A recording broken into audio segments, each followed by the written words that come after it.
여러분은 기적을 믿습니까? 저는 기적을 분명하게 믿고 있습니다. 어떤 사람들은 성경에 나와 있는 기적을 믿지 못합니다. 또 한 사람들은 이 기적을 믿지만 이것은 성경의 한 사건으로 과거에 기록된 역사적인 그때 하나님이 특별히 기적을 베푸실 시대가 있었기 때문에 기적을 베푸신 것이지, 지금 우리가 사는 이때는 이 성경 말씀의 기적처럼 지금 일어나지 않는다. 해가 뒤로 물러간다든지 무리를 걷는다든지 그런 초자연적인 일은 당시에 하나님께서 주시고자 메시지 때문에 한 것이지 지금 우리에게는 해당이 되지 않는다. 그렇게 말하는 사람도 있습니다. 또 하나님의 말씀을 지금도 하나님께서는 말씀하고 있다 이렇게 생각하시는 분도 있고, 당시에 신구약을 통해서 하나님 말씀하신 거 있지만은 지금 우리에게는 직접적으로 말씀하지 않는다 그렇게 또 알고 있는 분도 계십니다. 저는 성경을 분명하게 믿습니다. 저는 제 개인적으로는 믿지 않고 성경 말씀이 기준이라는 것을 저는 믿습니다. 누가복음 1장 37절 말씀에 보면 하나님의 모든 말씀은 능치 못함이 없느니라 그렇게 말씀했습니다. 그 말을 들었던 마리아가 주의 말씀이 내게 이루어지이다 그렇게 순종하였더니 예수님을 탄생하게 된 것입니다. 또 주의 말씀은 능치 못함이 없다라는 것이 실질적으로 일어났는가? 성경을 통해서 하나님 말씀으로 이 우주 만물을 창조하셨다고 그렇게 말씀하고 있습니다. 그 말씀은 이 우주 만물을 창조하실 뿐만 아니라 오늘 우리에게도 그 말씀으로 역사하신다는 것을 알 수가 있습니다. 그러면 주의 말씀은 능치 못함이 없다 이렇게 말씀하셨는데 우리는 어떨까요? 믿는 자들은 마가복음 9장 23절에 보면은 할 수 있거든이 무슨 말이냐? 믿는 자에게는 능치 못함이 없느니라. 믿는 자, 하나님을 믿는 사람들이죠. 하나님 믿는 사람들에게 능치 못함이 없다. 누가복음 1장 37절 천사가 말한 것처럼 하나님의 모든 말씀은 능치 못함이 없다. 믿는 자는 능치 못함이 없다. 같은 얘기죠. 즉 말해서 우리가 능력이 있는 것이 아니라 하나님의 능력이 있기 때문에 하나님 말씀도 능력이 있고 또 하나님을 믿는 사람들에게도 능력이 나타난다. 기적이 나타난다. 그 말 아니겠습니까? 요한복음 14장 12절에 보면은 예수님께서 제자들에게 이렇게 말씀하십니다. 내가 하는 일을, 나를 믿는 자는 내가 하는 일을 그도 할 것이요 또 그보다 더 큰 일을 할 것이다. 예수님께서 이 땅에 사시면서 많은 기적을 베푸셨습니다.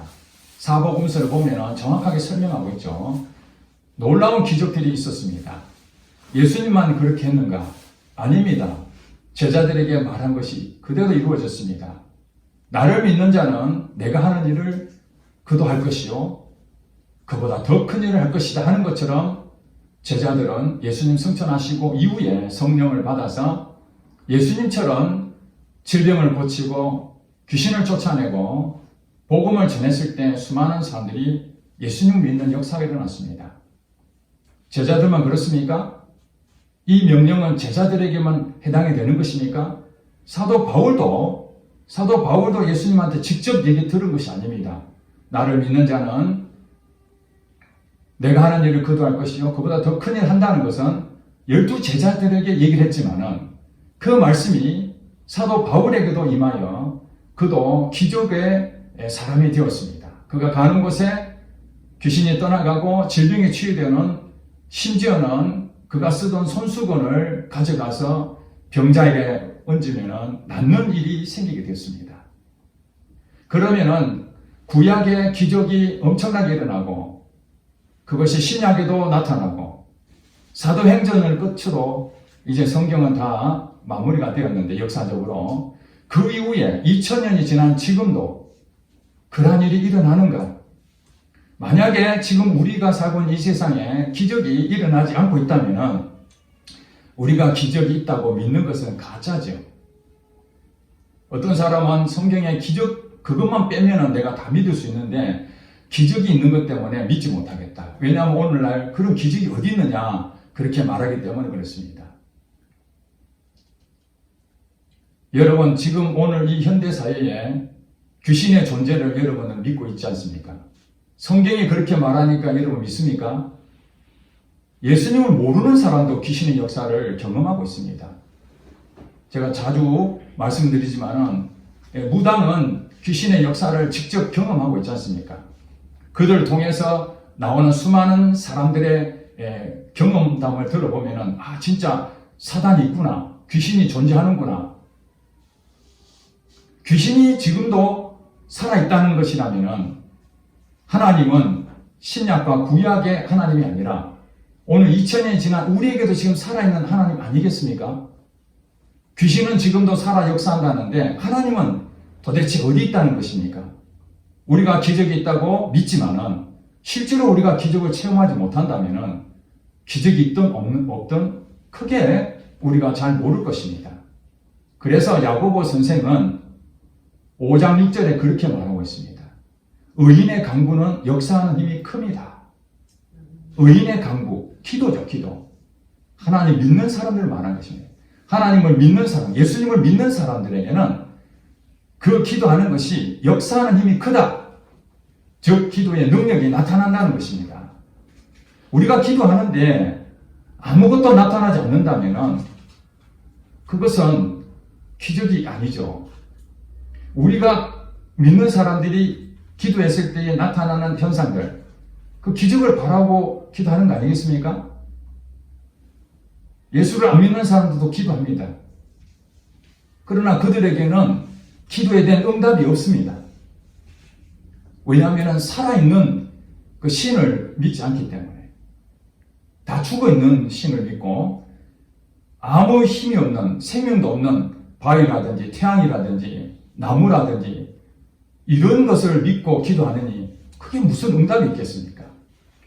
그러나 하나님을 믿는 사람들은 기도하면은 기적이 나타나는 것입니다. 사실 우리가 왜 기도합니까? 내가 할 수 있는 일 같으면 기도를 안 하죠. 내가 할 수 있는데 왜 기도가 나옵니까?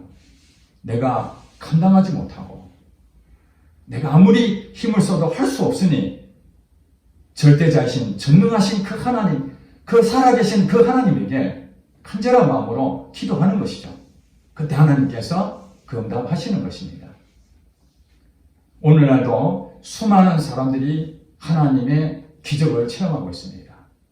그 중에 한 사람은 제가 말씀을 드리고 싶은데 오래전에 저희 교회에서 동영상으로 간증을 우리 상영한 적이 있습니다. 세계 최초로 드로잉 쇼를 공연했던 김진규 감독이라는 사람이 있습니다. 그 김진규 감독은 하나님을 모르는 사람이었습니다. 하나님을 부인하고 자기 힘으로 살려고 애를 썼지만은 다 망하고 몸까지 아프고 결국에는 죽음 직전까지 그 간 상태에서 이제는 마지막 희망은 하나님을 만나는 길밖에 없었습니다. 그래서 자기 누나가 정말 신실한 하나님 믿는 사람이었는데 남편 되시는 분이 교회 교역자였고 그래서 결국에는 기도원으로 간 수밖에 없다. 살 수 있는 방법은 이 세상에서는 도저히 방법이 없으니 기도원에 가라.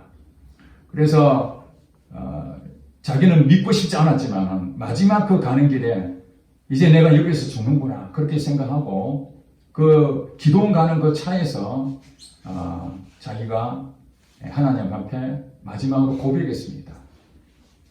할 수 있는 말이 한 가지밖에 없었다고 합니다. 하나님 살려주세요. 하나님 살려주세요. 그죠? 마지막 그 고통의 간절한 마음 아닙니까? 가다 더 이상 안 돼서 하나님 살려주세요. 그랬는데 갑자기 자기 앞에 환상이 보이면서 예수님께서 저 먼 구름 속에서 이렇게 솟아오르는 예수님의 모습을 보게 되었습니다. 그 예수님을 보고 자기 몸이 변화가 된 것을 경험했다고 합니다. 그 몸이 아팠던 것들이 굳어졌던 것 다 떨어져 나가고 갑자기 새로운 마음이 생기는데 그 터져나온 고백이 살았다. 살았다는 그 고백을 했습니다. 완전히 몸이 회복이 된 것입니다. 죽으러 갔던 그 과정에서 그가 마지막으로 외쳤던 하나님 살려주세요. 그 한마디에 하나님께서 그의 기도를 응답하여 환상 가운데 그게 나타났고 또 그 몸을 치유해 주셨습니다. 그리고 치유하고 난 다음에 바로 이어서 자기 누나에게서 전화가 왔는데 나중에 알아본 결과 그 누나는 이 동생을 위해서 8년 동안이나 매일 기도 일지를 썼다고 합니다. 그리고 동생이 죽어간다고 하는 소식을 듣고 자기 성도들에게 중보기도를 요청하고 간절한 마음으로 또 무릎을 꿇고 기도하고 있는데 하나님께서 그 누나에게 응답을 하셨는데 너 믿음 때문에 너희 동생이 살았다. 지금 전화하라. 이래가지고 전화를 바로 했는데 그때 동생이 완전히 치유받고 이제 살았구나. 그때 누나에게 전화가 왔습니다. 누나 살았어. 이미 누나는 하나님이 말씀하셨기 때문에 그걸 다 알고 전화한 것입니다. 지금 그 동생 김진규 감독은 하나님께서 이 드로잉 쇼를 도저히 감당할 수 없는 투자가 안 되면 망할 수밖에 없는 그 상황에서 내가 성경에 나와 있는 예수 그리스도의 주제를 가지고 공연을 하라는 그 강력한 하나님 마음에 사실은 여러분 아시다시피 종교적인 그 내용으로는 흥행할 수가 없지 않습니까? 그러나 자기가 하나님 앞에 너무 큰 은혜를 받았고 하나님이 자기에게 세상 거 하지 말고 예수 그리스도에 대해서 공연을 하라. 그런 주제를 가지고 남들은 비웃고 투자도 안 되고 과연 몇 명이나 들어올 것인지 그런 과정에 첫날, 둘째 날, 셋째 날 사람이 없어서 모든 자포자기 그 상태에서 이제 시간이 지나는데 하나님께서 사람을 보내는데 줄이 끝없이 이어져 있는 모습을 보면 만석을 채우고 그 뒤부터 이 드로잉 쇼를 통해서 전 세계적으로 알려주고 하나님의 영광을 돌렸다는 그 간증을 제가 들었습니다. 여러분 하나님을 신실하게 믿지 않는 이 사람 정말 하나님을 부정하고 원망했던 그 사람도 마지막 하나님 앞에 하나님 살려달라고 그렇게 구했더니 하나님께서 그 기도를 응답했습니다. 사실 누나의 응답이죠. 누나가 8년 동안이나 동생을 위해서 간절한 마음으로 기도했던 그 마음이 하나님께 상달된 것입니다. 저는 거기서 또한 깨달은 게 무엇이냐면은 하나님께서 영혼을 위해서 기도할 때 금방 돌아오면 좋겠는데 왜 8년 기간 동안 그렇게 침묵하셨을까? 하나님 주시는 마음이 그렇습니다. 우리도 소중한 걸 얻으려고 그러면은 그냥 쉽게 얻어지면은 그것을 고맙게 안 느끼지 않습니까? 당연히 이 은혜 베품을 감사하게 생각하지만은 쉽게 잊어버립니다. 그래서 하나님께서는 정말 간절한 마음으로 그 동생이었던 김준규 감독도 간절한 마지막 그때에 하나님 만나는 극적인 현상이 있고 또 누나도 8년 동안 눈물을 흘려 기도했던 그것이 열매로 맺어질 때 그 기쁨은 말로 다 할 수 없는 것이죠. 우리가 기도하는 데에 때로는 응답이 더디게 나타날 수도 있습니다. 응답은 세 가지 방법으로 나타나는데 하나님께서 내가 기도한 것을 주겠다. 예스 이렇게 사인이 나올 때가 있습니다. 예스 내가 준다. 또 어떤 경우에는 기다려라. 지금은 때가 아니다. 기다려라. 이렇게 응답할 때가 있습니다. 그리고 또 하나는 안 된다. No. 그거는 너에게 줄 수가 없어. 이렇게 응답할 때도 있습니다. 그렇기 때문에 하나님께 우리가 구하는데 어떤 기도를 하느냐가 굉장히 중요한 겁니다. 여러분 지난 시간에도 말씀드렸지만 우리의 기도가 응답을 받는 기도가 되어야 되는 것이죠. 그렇죠? 응답이 되지 않는 기도가 굉장히 많다는 거예요. 야고보서 4장 2절, 3절에 보면은 너희가 얻지 못하는 것은 구하지 아니하기 때문이다. 그러니까 얻으려고 한다면은 구하라는 거죠. 그러나 4장 3절에 보면은 구하여도 얻지 못하는 것은 너희가 정욕으로 쓰려고 잘못 구하기 때문이다. 이렇게 말하고 있습니다. 그 기도 제목이 하나님이 원하시는 그 뜻대로, 하나님이 기뻐하시는 그 뜻대로 기도를 하면은 100% 응답됩니다. 그 성경이 그렇게 말했으니까. 나의 뜻대로 무엇이든지 구하면 내가 그대로 이루리라. 내 말이 네 안에, 네가 내 안에 거하면 무엇이든지 구하라. 내가 시행하리라. 이게 무엇이냐면은 하나님의 마음의 뜻대로 구하는 것은 다 응답한다는 얘기죠. 정욕으로, 내 욕심으로 구하는 것은 이루지 못합니다. 그리고 또 한 가지는 우리가 구하는데 그것이 이루어지지 않는 것이 있는데 야고보서 1장 6절에 그렇게 말합니다. 믿음으로 구하고 의심하지 마라. 의심하는 자는 바람에 밀려 요동하는 바다 물결 같으니 이와 같이 생각하는 사람, 의심하는 자는 죽게 얻기를 생각하지 마라. 여러분 잘 아셔야 됩니다. 우리가 구하는데 믿음으로 구해야 되는데 그것을 의심하는 그런 마음이 들면은 그것은 얻지 못한다는 거예요. 한 예를 들면은 하나님께서 우리에게 말씀하십니다. 아무것도 염려하지 말고 모든 것을 주께 맡겨라. 이런 말씀 들으면 여러분 어떻습니까? 아, 하나님 내게 말씀하시는구나. 그런 감동이 오면은 여러분 그거 믿어야 됩니다. 그 믿음을 가지고 기도를 해야 됩니다. 하나님께서 나의 인생을 책임지실 거 믿습니다. 내 사업을 책임지실 거 믿습니다. 내 가정을 책임지실 거 믿습니다. 나의 길을 여실 걸 믿습니다. 내 남편이 하나님께 돌아올 걸 믿습니다. 그런 마음을 가지고 있으면 평안이 와야 되는 거죠. 그런데 그렇게 말씀을 받았는데도 불구하고 하나님 말씀해 주셨는데도 불구하고 또 걱정하는 거예요. 안 이루어지는 거예요. 현실을 보니까 이루어지지 않는 거예요. 자, 여러분 예를 들어서 지금 내일 모레 지금 사업이 부도 날 상황이 왔는데 이걸 어떻게 막아야 되는가? 그런데 돈도 많고 신용이 있는 부자 그분이 내가 도와줄 테니까 걱정하지 마라.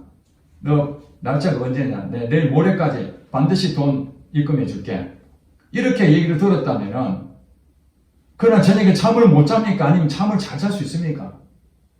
그 말을 믿는다. 지금 돈이 들어온 건 아니에요. 그분이 말한 걸 믿는다면은 내일 모레 그분이 돈을 줄 걸 믿으면은 걱정을 안 하는 거죠. 근데 반대로 신용이 별로 없고 준다고 하지만 늘 약속을 펑크낸 그 사람이 그래 내일 모레 내 줄게. 그러면 어떻습니까? 그 믿음이 안 생기죠. 정말 줄까? 지금까지 그런 일이 없었는데 그러면 또 근심하게 되는 것입니다. 이것처럼 우리 하나님을 그렇게 믿고 있는 거 아닌가 생각이 들어요. 하나님이 돈이 많고 신용이 있는 그 부자보다 더 못합니까? 하나님은 그보다 더 큰 능력자라고 그렇게 알고 있으면서도 실제로 우리가 불안해하고 걱정하고 있다면 하나님은 신용하지 못하는 것이죠. 즉 하나님이 한테 내가 많은 것을 구했지만은 한 번도 준 적이 없으니 내가 받은 적이 없으니 그 하나님을 신뢰할 수가 없는 겁니다. 머리로는 이해가 다 됩니다. 하나님은 살아계시고 하나님이 전능하신 하나님이시고 나를 구원해 주실 것이다. 그렇게 믿지만은 내가 지금까지 기도해가지고 하나님 내게 주신 기적이 도대체 얼마나 있는가 그런 경험이 없으니까 기적이 있습니다. 믿으면서도 기적을 생각을 못하는 거예요.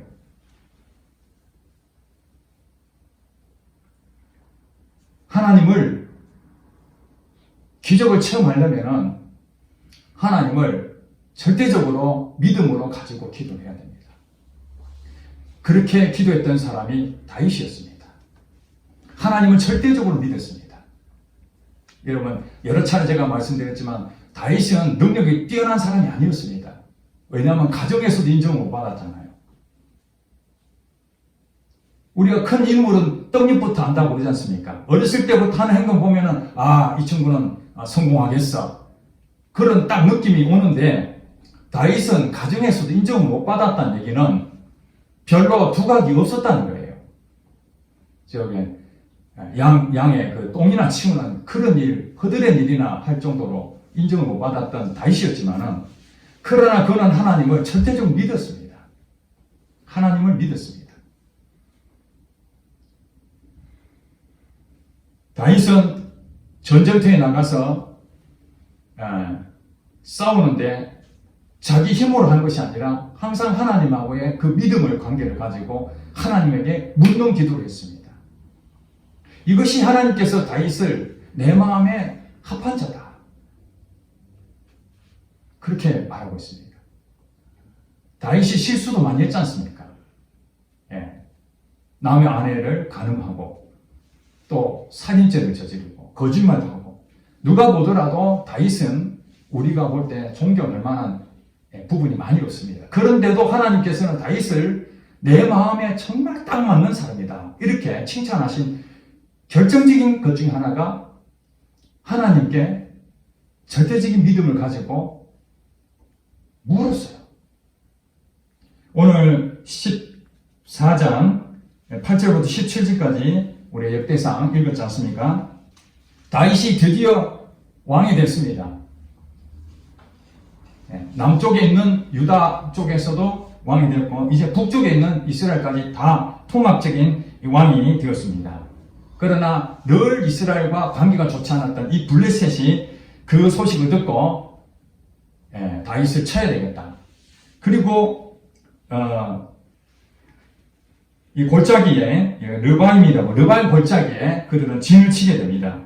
그때 다윗이 왕이 된 상태에서는 그때는 이미 많은 전과를 올렸을 때죠. 많은 전과를 올렸을 때입니다. 산전수전 다 겪은 상태였습니다. 대단한 그 능력이 다윗에게도 있었습니다. 전투 경험이 많았기 때문에. 그럼에도 불구하고 10절에 뭐라고 얘기합니까? 다 같이 한번 읽어보겠습니다. 시작. 다윗이 하나님께 물어 이르되 내가 블레셋 사람들을 치러 올라가니까 주께서 그들을 내 손에 넘기시겠나이까 하니 여호와께서 그에게 이르시되 올라가라 내가 그들을 내 손에 넘기리라 하신지라. 다윗이 하나님께 물었다는 거예요. 하나님, 이 블레셋 나라가 쳐들어왔는데 어떻게 할까요? 싸우러 갈까요? 아니면 피할까요? 그거 물어본 것이죠. 그랬더니 하나님께서 올라가라. 다윗이 말한 대로 응답한 거죠. 예스! 이렇게 된 거죠. 예스. 그래서 11절부터 12절까지 블레셋 나라를 하나님 말씀대로 그렇게 해서 무찔렀습니다. 그러고 난 다음에 물러갔던 블레셋이 다시 재도전해왔습니다. 다시 공격해 온 것입니다.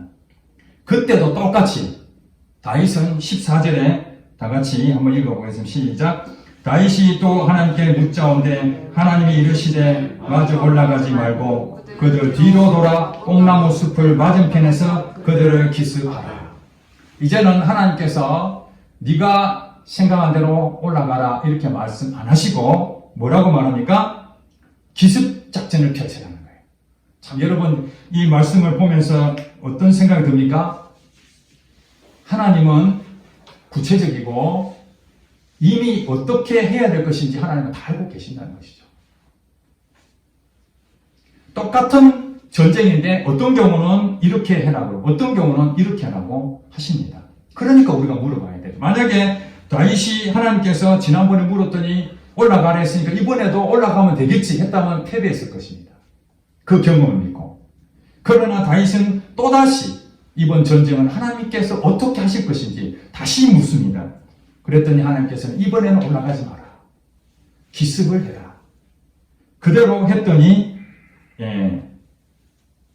16절에 이에 다윗이 하나님 명령대로 행하여 블레셋 사람들의 군대를 쳐서 기드온에서 게셀까지 이 모든 것을 다 점령했다고 성경은 말하고 있습니다.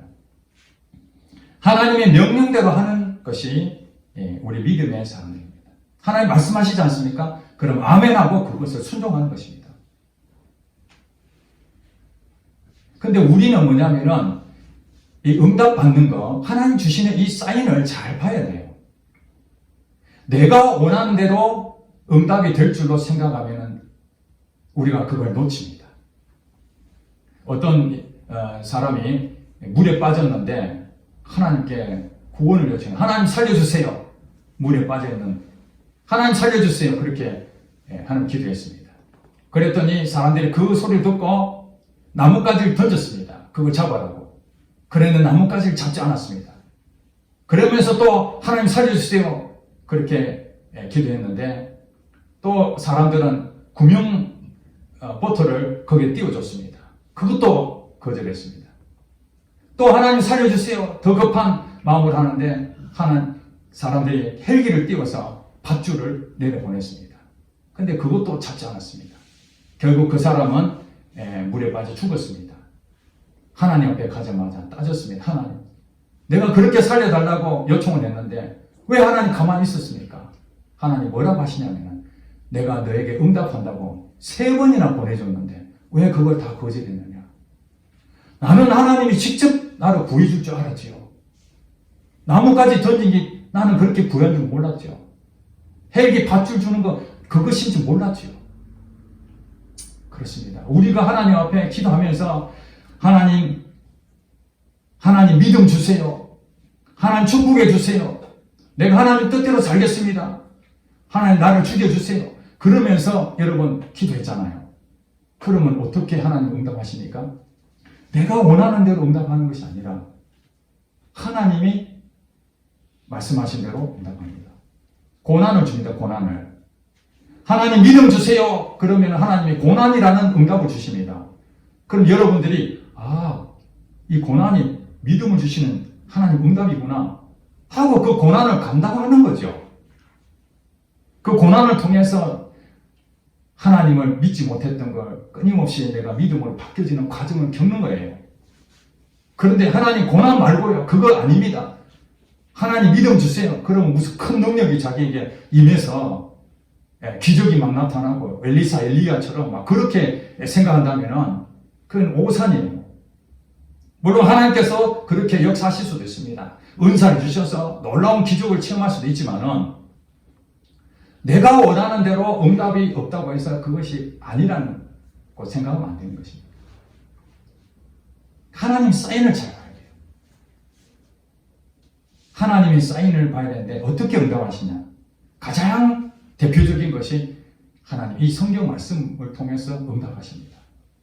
왜냐하면 성경 말씀이 기준이기 때문에. 그래서 우리가 성경 말씀을 계속 묵상하고 계속 보라는 이유는 뭐냐면은 성경 말씀이 떠오르는 거예요. 성경을 하나도 안 읽는데 어떻게 성경 말씀을 떠올 수가 있겠습니까? 그래서 성경 말씀을 계속 읽다 보면은 기도하는데 기도 가운데에 성경 말씀이 떠올라요. 두려워하지 마라. 내가 너와 함께 합니다. 지금 제가 두려운 상태에서 기도 막 하는데 하나님 이 어려움을 어떻게 해결해야 됩니까? 이사야서에 딱 말씀이 떠올려. 두려워하지 마라. 내가 너와 함께합니다. 여호수아 1장에 담대하라. 강하고 담대하라.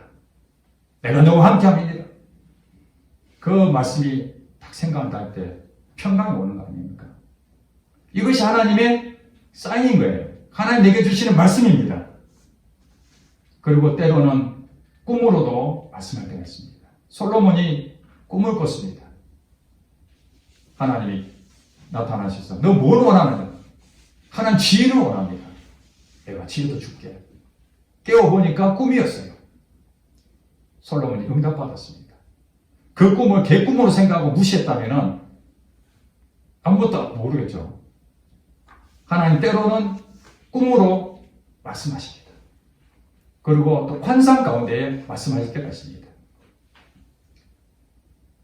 사도 바울은 아시아로 전도하려고 애썼습니다. 근데 하나님은 아시아가 아니라 유럽 쪽으로 복음을 전하기를 바랬습니다. 어느 날 환상 가운데 마게도냐 사람이 청하여 우리를 도와달라고, 마게도냐 사람이 우리를 도와달라고 그런 환상을 보게 됩니다. 그래서 사도 바울은 하나님께서 아시아로 가지 말고 유럽으로 가라는구나. 그래서 거기로 갔다가 빌립보에 자기가 복음을 전하다가 감옥에 들어간 일이 생겼고 그 감옥에서 간수를 만나게 됐죠. 그 간수에게 복음을 전합니다. 주 예수를 믿으라 그리하면 너와 내 집이 구원을 얻을 것이라. 그래서 그 간수하고 그 가족이 구원을 얻는 일이 생겼습니다. 하나님께서는 이 간수를 구원하기 위해서 그 가족을 구원하기 위해서 유럽으로 바꾸는데 환상을 통해서 말씀하셨습니다. 그리고 예전에 말씀드렸지만 우리 생각을 통해서 사단도 집어주지만 하나님도 우리의 생각을 통해서 말씀하십니다. 생각을 통해서. 생각나게 하는 거죠. 생각나게. 자기 개인적인 생각이 아니라 정말 하나님이 생각나게 하죠. 저는 또 이 말씀을 원고를 써서 이렇게 준비해서 그동안 해왔었습니다. 원고가 있으면 그래도 좀 든든하지 않습니까? 볼 수 있는 그 부분이 있으니까. 어느 날 하나님께서 제게 원고를 보지 말고 성령의 인도함을 받으라는 그런 그 생각이 들었습니다. 그래서 하나님 앞에 제가 두려워서 어떻게 감당합니까? 늘 습관이 되어 있는데 수요일부터 원고를 보지 않고 말씀을 전하면서 또 성령님 인도해 달라고 그러다 보니까 더 제 마음이 원고가 없으니까 더 마음이 하나님을 집중하는 것을 느끼게 됐습니다. 2년 전부터 그런 부분을 말씀해 주셔서 오후 예배도 그렇게 했고 그 다음부터 오전 예배 1년 전부터는 오전 예배 때 원고 없이 설교를 전하고 있습니다. 혹시라도 실수할까 봐 혹시라도 내가 다른 말 하지 않겠나 그런 조심성이 있죠. 그럼에도 오직 성령님 말씀해 주세요. 우리 성도들이 정말 이 말씀을 통해서 은혜 받기를 원합니다. 그럼 제가 여러분에게 말씀하는데 하나님께서 구약에 보면 선지자를 통해서 대언하게 하셨지 않습니까?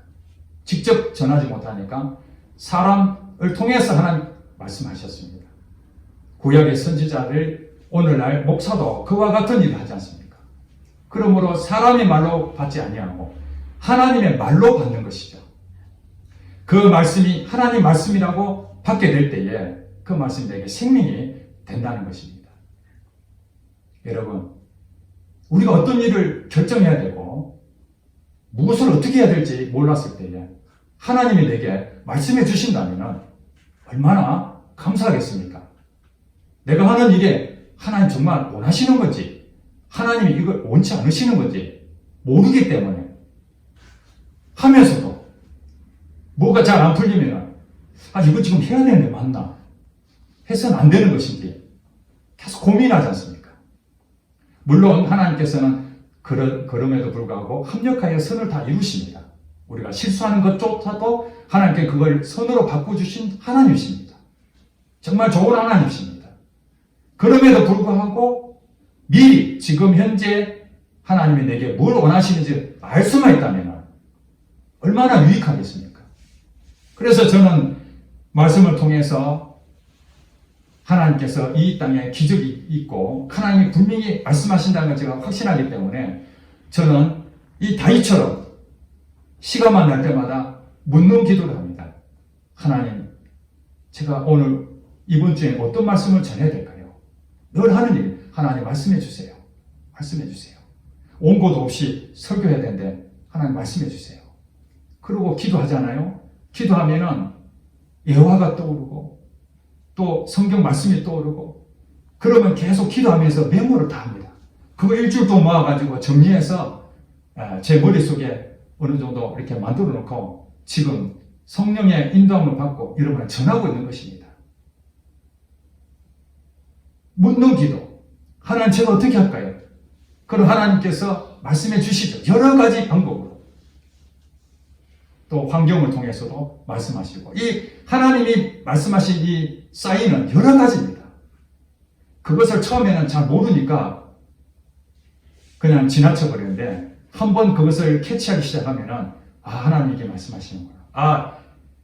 평소에 꾸던 꿈이 아닌데 이거 정말 특별한 꿈이구나. 이거 하나님 내게 말씀하시네. 우리에게는 하나님이 예수님께서 요한복음 10장 27절에 내 양은 내 음성을 듣는다고 그렇게 분명히 말씀하십니다. 우리가 하나님 믿는 자녀라면 하나님의 음성을 반드시 들을 수가 있습니다. 오늘 많은 사람들이 하나님의 말씀을 못 듣는다면 제가 오늘 지금 전하고 있는 거짓일 것입니다. 희망 고문하는 것이죠. 하나님 지금 말씀하지 않는데 말씀한다고 거짓말하는 것이죠. 그러나 수많은 간증자들이 하나님의 말씀을 지금 듣고 하나님 그 주신 사인을 듣고 그렇게 정말 마음에 하나님 믿음으로 지금도 살아가고 있습니다. 그거 증명해라면 수도 없이 많습니다. 제 자신부터 우리 가족 또 여기 계신 여러분들 증인이 아닙니까? 우리가 간증이라는 것이 무엇입니까? 그냥 성경 공부하려고 성경 지식을 얻으려고 이거 보는 거 아니지 않습니까? 불교는 신도 아닌 그 부처의 가르침을 따라서 그것을 공부하고 수양에 쌓지만 우리는 살아계신 하나님을 믿기 때문에 그 하나님이 내게 실질적으로 어떻게 기적을 베푸시는지 그걸 계속해서 경험해 나가는 것이 그게 간증 아니겠습니까? 하나님 오늘 저와 여러분 이 세상에 하나님은 안 계신다. 그래서 교회는 교회는 다 타락했고 손가락질 받고 그러지만은 그 중에서 하나님 살아계신다. 간증자가 직접 경험했던 것을 전파할 때에 그게 생명이 있는 것이죠. 우리 모두 하나님 살아계심을 직접 경험하고 하나님 어떻게 우리의 앞길을 열어가시는지 기도하고 응답받는 여러분 되시기를 주의 이름으로 축복합니다. 기도하겠습니다.